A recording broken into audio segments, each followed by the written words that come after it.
Hello, STEM Nation. Jeff here, and welcome to episode number 75 of STEM on Fire, where we interview practicing professionals in the area of science, technology, engineering, and math to help guide students interested in STEM careers. If you like what you hear, please share it with a friend.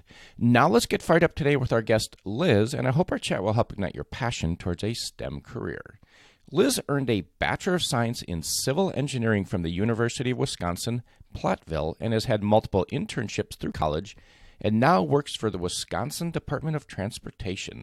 Welcome to the show, Liz. Fill in any gaps and share a bit of your personal life. Hi, hello. Yes, thank you so much for having me on here. So I actually do work for the Wisconsin Department of Transportation. I'm a civil engineer, transportation senior. So I've kind of graduated to, the senior level, and I actually am a project leader. I'm on site and in construction and like lead projects and so forth, which is pretty exciting. And I can get into that more later, but I live in Milwaukee, Wisconsin. So I'm out of the Southeast region. And so everything's kind of split up by regions with like the Wisconsin Department of Transportation. And then some of my interests that are not engineering based, are just kind of doing an active lifestyle. And then, I also participate in a really healthy lifestyle, and I do like Whole30 and I do a lot of cooking, and my Instagram account is just like filled with just pictures of food, which is kind of funny. And then I also really like to support the Women in EMS program along with the Society of Women Engineers at UW-Platteville. So I'm really involved in kind of the programs that actually got me started. Awesome. Thanks for that great overview. And let's dig right in here. So you do have a civil engineering degree, and you're working for what I would say would be traditional civil engineering, working for a state working on, I'll say, roads. Could you delve into what exactly you do for the Department of Transportation? Yeah, definitely.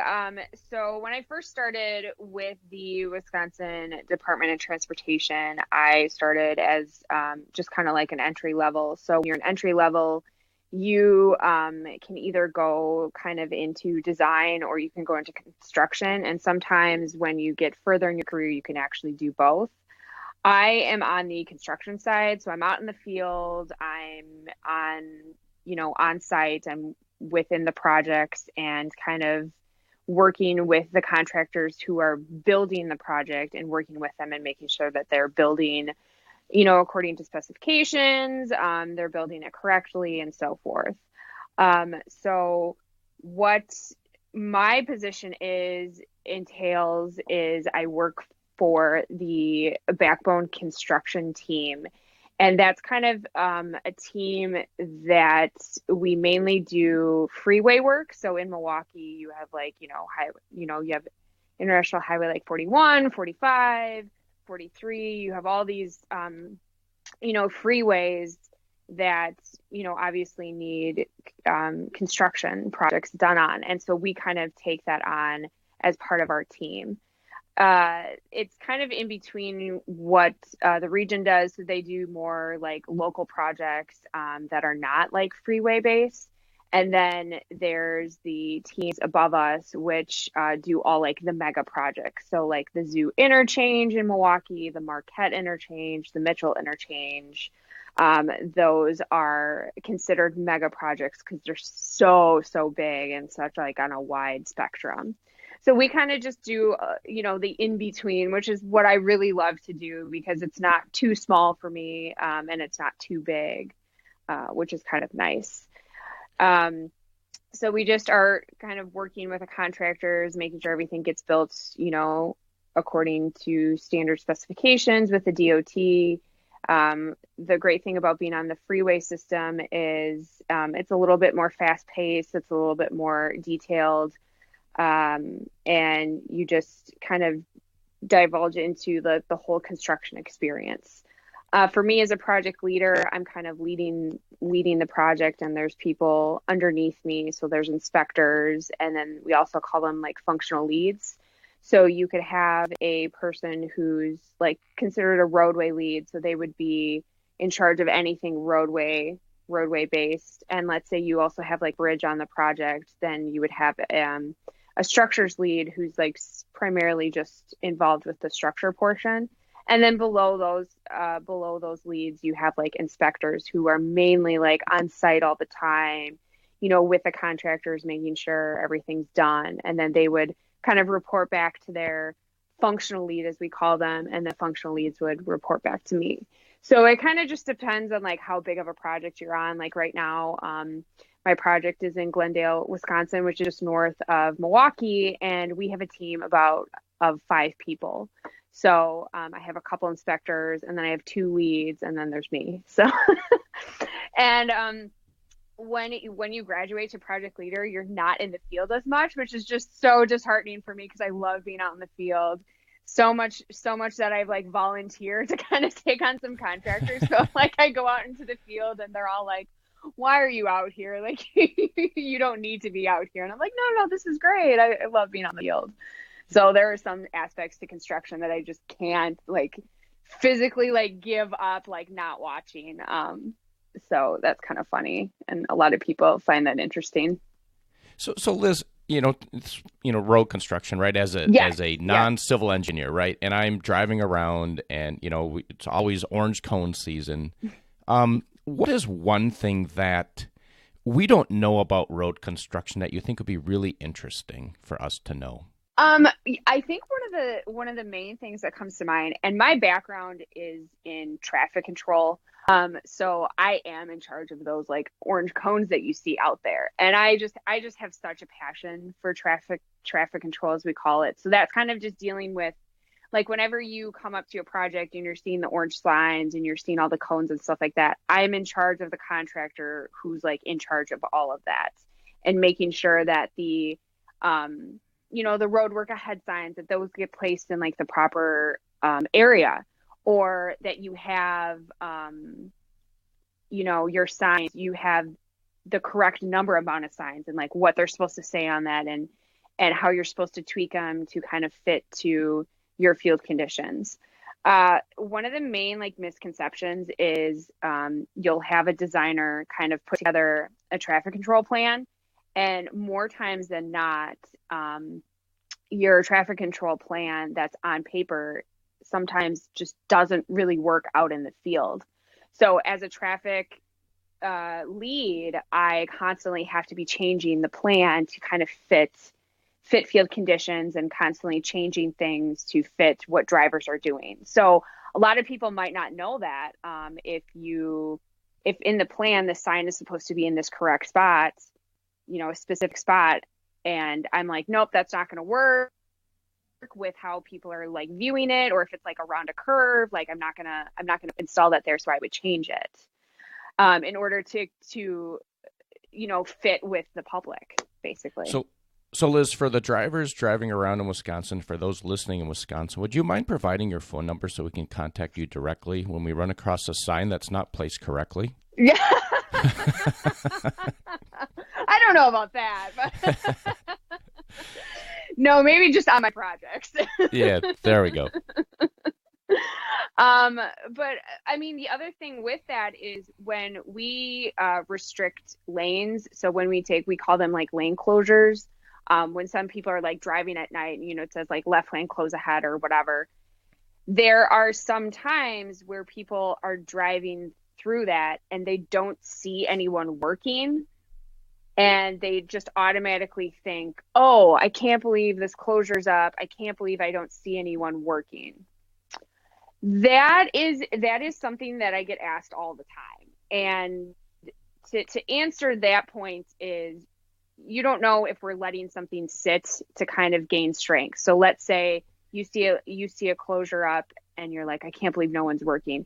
We might have just poured concrete, and just did a patch, and we're just kind of waiting for it to gain that strength so we can open that lane so traffic can actually drive onto it. So that's a good example to place to people where they're driving through something and they're like, oh my gosh, I can't believe traffic's backing up and, so forth. That might be like a very good example because we've done that, multiple times.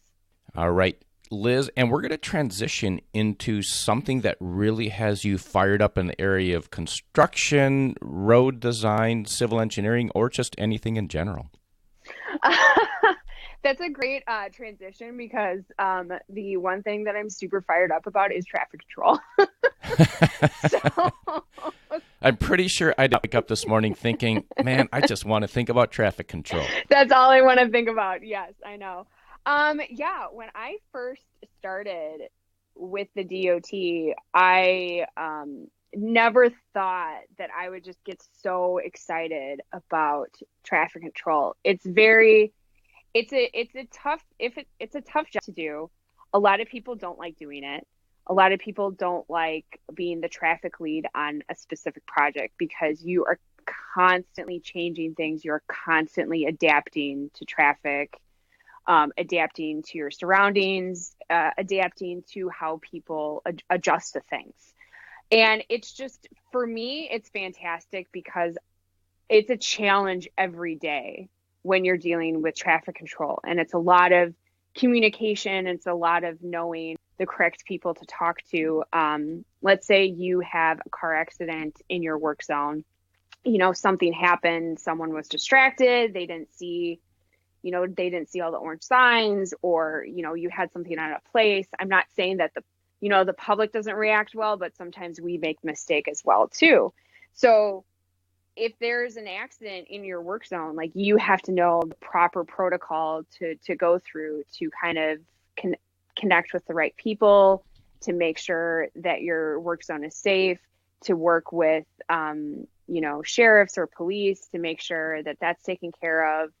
It's just you have to react really, really quickly, and you get to know a lot of people by doing that, and they get to know you as well. And I've met so many state patrol people and sheriffs and police, and it's just really great to connect with so many different entities to make sure that your work zone is safe. And that's ultimately, I just have this passion for just people in general and just have this care about people. And I think that just comes out with me being involved in traffic control, actually. Awesome. So fired up about traffic control, and it sounds like it's really about meeting people and staying out and staying active. And we're going to transition now to an aha moment. Liz, could you take us to a time where you had a great aha moment and how you turned that into success? Yes, definitely. This is going to be kind of, it's going to be a kind of a funny story, but when I was in sixth grade, I did a toothpick bridge competition. And that was the moment that I actually became just obsessed with bridges. I researched everything about them. I traveled to San Francisco when I was a senior in high school and got to see the Golden Gate Bridge. And it was just like, anytime I saw a bridge, I would just get super excited and super happy. And that actually made me want to take engineering classes in high school, which my high school allowed us to do that. So I actually grew up in Madison and went to West High School, and we had a ton of engineering classes to take. And so I really got involved in engineering in high school, and then I traveled to Platteville for an engineering camp during high school for a summer. And that was just that toothpick bridge was like the start of this passion that I'm now into right now. So something so small and minute just kind of set the path for like what I wanted to do and how I wanted to, live my life and like do my career and so forth. And I mean, I took a slight detour because I started in the building world for about a year and a half. And then I decided to, go into roads and bridges, and bridges are just my huge passion, and I just love them. And most of the projects that I do have a bridge on it. And it's just so exciting to see them get built. I mean, it really is. And I'm such a nerd for saying that, but that's okay because we're all nerds and we should all celebrate being nerds. Yeah. And Liz, that's a great story, right? It's that one moment where it's like you had a project in sixth grade. You build a bridge out of toothpicks. I remember doing the toothpicks where you had to put a weight on it and see how much weight you could hold. Yes. That's really cool. And you realized that, and you took that, and you just kind of ran with it, right? You dug into it. Then you took courses in high school, and then you went off to Platteville to do the engineering summer program. And then you decided to go to Platteville for college, and there were some struggles there. So let's dive into that a little bit, if you don't mind. Sure, definitely. Yeah. So when I was in grade school and high school, I struggled a lot with just education in general. I definitely wasn't the smartest, and I just didn't get things right away. And my parents had actually tested me for ADD when I was in grade school and high school, and I was just on the brink of being diagnosed with ADD. So I didn't get diagnosed, and I went off to college at UW-Platteville, and I obviously wanted to go into engineering. I mean, that was the thing that I wanted to do. So after the first couple years, I started struggling really badly, and I failed a lot of classes. I mean, an enormous amount of classes. And I think the one point that kind of pinpoint everything is I was taking Calc 2, and I failed for, I want to say, the third time. And my professor was like, you need to go back to Calc 1. And I was like, oh my gosh, this is bad. This is not good. And so I took a summer program, and I took Calc 1, and my professor was like, you need to drop, you are not doing very well. And that was a huge roadblock. And it was just everything was crumbling around me. So I went back and I got tested again for ADD, and they did actually diagnose me with ADD. So that first year with ADD was definitely stressful, and getting acclimated to everything. I did get put on medication. And then a year later, I actually got diagnosed with clinical depression. So and if anyone knows anyone who is diagnosed with ADD or who's going through it, and then they also have depression, getting your medications to basically kind of sync up and be in line so that you're not a zombie, or that you're not, depressed all the time. It's very, very challenging. And so it took me about a year just to figure out my medications for that. So, but along that way, it just taught me so much. I was just so dedicated to making this work. And the faculty and the staff at Platteville were just so great. And it just made everything so much better. And they were just willing to work with me and everything. And I would take tests, and I could take them, separately in a separate room. And I got to, really talk to a counselor at Platteville, and it just being at Platteville just made everything better with basically what I was going through. And so I was also in the Women in EMS program at the time, and I was working with Tammy Salmon Stevens, and she was one of my biggest supporters through this whole situation. And I started really doing very well on the medication. I started, I had to retake classes. I only took maybe 13 to 15 credits a semester. That's all I could handle. And while everyone around me was taking 18 credits, I really had to make sure that I was doing what I could do and how I could make it work.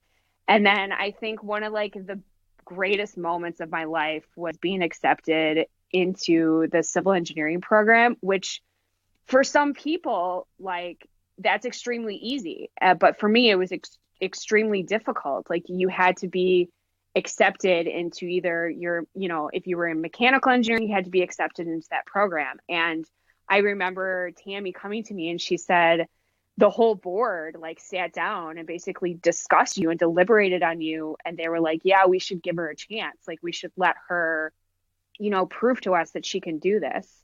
So that was a great moment in time. And I really, took that and kind of ran with it. So It did take me about 8 years to graduate college. And throughout that time, I did take some classes to kind of see if I wanted to change my degree. But like each time I just kept coming back and was like, nope, I want to do engineering. I'm not giving up. I'm getting this degree. And so I started in 2004, and in 2012, I graduated, and that was a pretty awesome moment. Yeah, So. Liz, that's a great story, right? I mean, I'm going to go back to where, you were in Calc 2 and you failed it 2 or 3 times, and they're like, you need to go back to Calc 1. And then you're in Calc 1, they're like, you need help here in Calc 1. So why didn't you quit?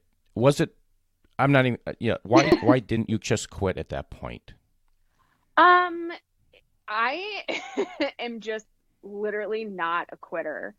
I, grade school was hard for me. High school was hard for me. I've just never been a quitter. And it's so easy because there is a lot of people that I met in college, and they didn't make it in engineering. And they were like, yeah, I decided to do something else. I was failing everything. And I was like, yeah, well, me too. But I like kept going, and it just, I just have so much passion for civil engineering. And I just have so much passion for my job. And it's really funny because, I take little moments in my job and I just get really excited about it. And most people like don't get excited about it. And I've had so many people tell me like, yeah, you're in the right industry. Like you're meant to be here kind of situation. And I think, even though I wasn't like really good at math or science, and everyone who gets told like, oh, you're good at math and science, you should go into engineering. Well, we should really start saying like, you're super passionate, you should go into engineering, because that's literally what I kept getting told, Yeah, I agree with that, Liz. It's not how smart you are, it's how hard you work. And the people that work hard and have the tenacity are ones that make it through. There's tons of stories of the really smart people in high school. They go off and they're like, oh, I'm going for engineering, and they just don't know how to work hard, and they can't hack it. And they do give up, and you did not give up. So I applaud you for that. I mean, it's a great story. I appreciate you being on the podcast and talking about that. And, the ADHD, if you go back to episode 57, we actually interviewed my son who has ADHD, and also had Peter Shankman on there who has ADHD. You can get some further insights into that. And the fact that your brain, when you have ADHD, it runs so fast, and you need to corral that. And you should think of that as a gift and not a detriment. It's not an ailment. It's a gift that you have to go off and harness. Yeah, I completely agree, because when we have really, really challenging days out here, I mean, my mind is running like a million miles a minute. I'm constantly thinking of like the next thing, the next thing, the next thing. And that's ultimately, what you should be doing in engineering is like, you really shouldn't be focusing on the issue. You should be focusing on how you can fix it, and like what your next steps need to be taken to it.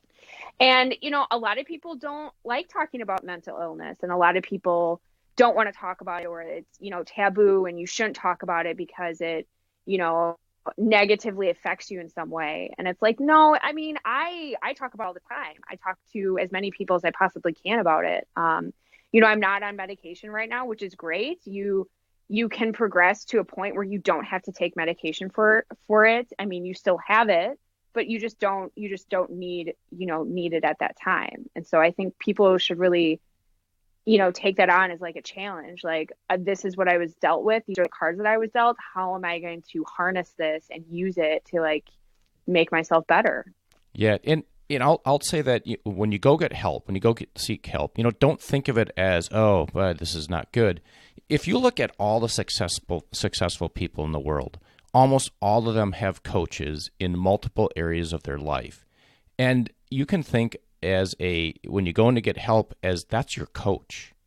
And don't think it as a negative. It's like, you need help. Everybody needs help at times. And you just go seek that help out and go, hey, I'm going to talk to my coach. And, think of it that way. Change your mindset about it.